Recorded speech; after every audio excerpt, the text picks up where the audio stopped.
मैं जब जब वीडियो बनाती हूँ तो मेरे पास क्या मुझे सुनने को कुछ बातें मिलती हैं कि मैं बीजेपी के खिलाफ बोलती हूँ। ऐसा बिल्कुल भी नहीं है, मुझे बीजेपी से कोई प्रॉब्लम नहीं है, ना मैं उसके खिलाफ बोलती हूँ। पहली बात तो ये। दूसरी बात ये कि बीजेपी से क्या, मुझे किसी भी सरकार से कोई प्रॉब्लम नहीं है। सब अपने मतलब के लिए लड़ते हैं, वो एक वोट के लिए करते हैं, हम नौकरी के लिए बोल रहे हैं। उन्हें अपनी वोट से मतलब है, हमें अपनी नौकरी से मतलब है। 5 साल से नहीं निकाली है, इसलिए मुंह में से निकलती है कि वैकेंसी निकालो। बीजेपी सरकार क्या, कोई भी सरकार होगी तो उससे बोला जाएगा। अपना स्वार्थ सिद्ध करने के लिए लोगों की मुंह से जबान ही निकलती है। वो कैसे हाथ जोड़ के आ जाते हैं, एक वोट दे दो। जब हम उन्हें वोट दे सकते हैं तो हम अपने हक के लिए भी कह सकते हैं। इसलिए मुझसे कहने वालों के बीएड के खिलाफ नहीं, बीजेपी के खिलाफ क्यों बोलूँगी मैं? बीजेपी के खिलाफ है कौन भाई? वोट देने से मतलब है।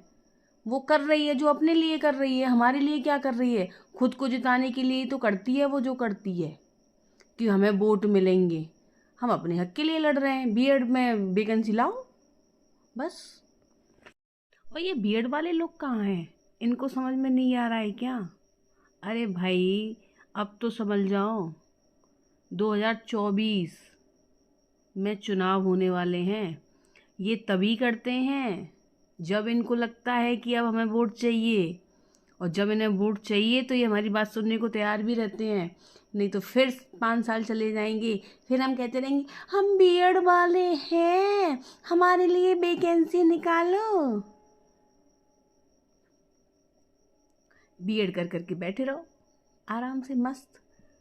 कभी 2 साल की बीएड को भी हटाने की कोशिश करते हैं, कभी 1 साल की बीएड को हटाने। बट तो जितने भी स्ट्रगल है ना टीचिंग लाइन में, वो सारे बीएड वालों के लिए है। और अगर मैं बोलती हूँ तो सुनने वालों को दिक्कत है, और सुनने वाले कौन है? मेरे अपने। क्या करूँ, क्या करूँ? मैं मर जाऊँ? मेरी कोई फीलिंग नहीं है, तुम्हारी फीलिंग तुम्हारी, मेरी कोई फीलिंग नहीं है। इसलिए मुझे बोलने दो। मैं नहीं बोलूँगी तो अभी कुछ नहीं होगा, मैं बोलूँगी तो शायद कुछ हो जाए, है ना? सॉरी।